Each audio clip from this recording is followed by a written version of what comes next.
כשהתחלתי לחשוב על קצטניק, אז התחלתי לחשוב על זה שאני ובני דורי, זכרנו כולנו שקראנו ספרות שהסתובבה. מאיפה היא הגיעה אלינו, אני לא יודע, היא עברה מיד ליד.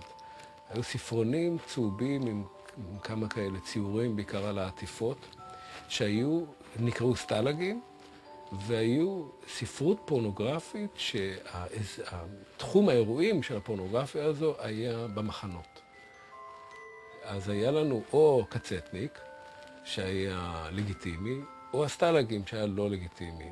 שניהם עסקו באותו תחום, הם עסקו במחנות. מי היו הקורבנות במחנות? היהודים. מי היו האנשים שגדלנו איתם? חצי מהחברה הזו היו ניצולים. הילדים שגדלתי איתם, רבים מהם היו ילדים של ניצולים.